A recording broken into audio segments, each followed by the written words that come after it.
मालिश की महत्ता से हम सभी लोग भली भांति परिचित हैं। आयुर्वेद में मालिश के लिए अभ्यंग और मर्दन शब्द प्रयोग किए गए हैं। प्राचीन काल से ही बालों की मजबूती के लिए सर की मालिश की जाती रही है। इसी प्रकार पहलवान लोग शरीर की मजबूती के लिए पूरे शरीर की मालिश सदियों से अखाड़ों में करते आए हैं। इस तरह से हम देखते हैं कि मालिश हमेशा से स्वस्थवृत्त यानी स्वस्थ रहने के तौर तरीके का हिस्सा बनी रही है। पंचकर्म में भी अभ्यंग का अपना एक स्थान है। आधुनिक समय में तो बाकायदा प्रोफेशनल मसाज करने वालों को अमेरिका में लाइसेंस दिया जाता है। जिस प्रकार शरीर के बाकी हिस्सों की मजबूती के लिए मालिश का प्रचलन है, क्या उसी तरह पुरुष अंग की मालिश का भी कोई विशेष विधान है? आज की वीडियो पुरुष अंग की मालिश के बारे में है। वीडियो में बात करेंगे कि पुरुष अंग की मालिश के क्या फायदे हैं, क्या लिंग की मालिश से लिंग के आकार और शक्ति को बढ़ाया जा सकता है, और पुरुष अंग की मालिश के लिए कौन से द्रव्य या तेल अच्छे माने जाते हैं। आइए इन सब के बारे में सिलसिलेवार जानकारी लेते हैं। सबसे पहले मालिश के फायदों पर एक नजर डाल लेते हैं। किसी भी अंग या शरीर के हिस्से की मालिश का उद्देश्य उस अंग में रक्त संचार बढ़ाना होता है। मालिश के माध्यम से उस अंग को स्टिमुलस दिया जाता है। अंग पर रगड़ लगाकर उसको सहलाने से उस अंग से नर्वस सिस्टम को स्टिमुलस जाता है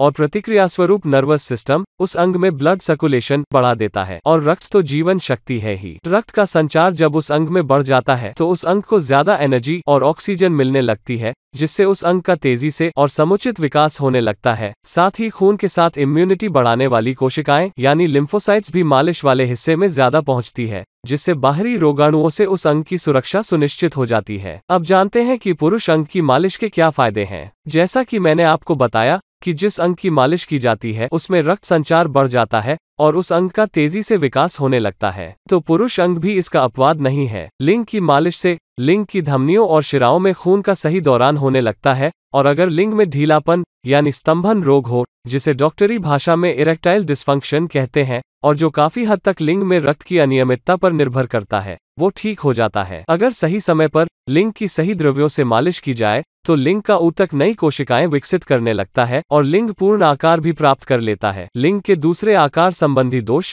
जैसे पतलापन और टेढ़ापन भी दूर हो जाते हैं। पुरुष अंग न सिर्फ विकसित होता है बल्कि उसका ऊतक भी मजबूत होता है और शीघ्र पतन दूर हो जाता है।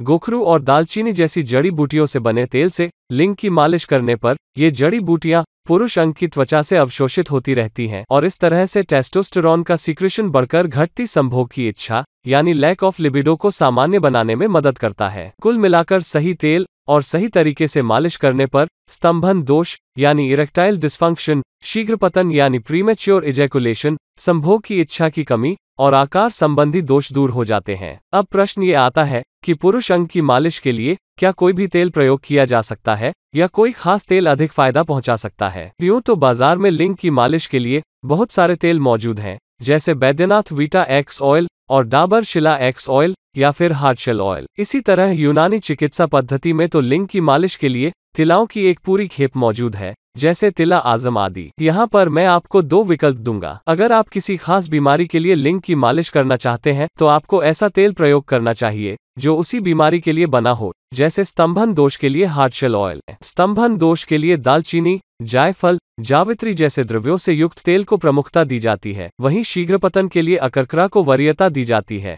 आकार संबंधी दोषों में लवंग, गुग्गुल, दूर्वा आदि द्रव्य उपयुक्त माने गए हैं। क्या पुरुष अंग की मालिश के कुछ साइड इफेक्ट्स भी हैं? अगर किसी भी कार्य को गलत ढंग से किया जाए तो निश्चित तौर पर उसके परिणाम आशानुकूल नहीं होते हैं। जब आप पहली बार मालिश करें तो ध्यान रहे कि थोड़े से भाग पर मालिश करें और देखें कि मालिश से आपके अंग की त्वचा पर लाल दाने या खुजली तो नहीं हो रही है। ऐसा होने पर उस तेल का प्रयोग न करें। साथ ही मालिश तेल के साथ मिले लीफलेट के अनुसार ही करें। समय समय पर परिणाम के अनुसार अपने चिकित्सक से परामर्श करते रहिए। तो गाइस, आज की वीडियो में तो इतना ही। अगली वीडियो में एक नई जानकारी के साथ फिर मिलेंगे।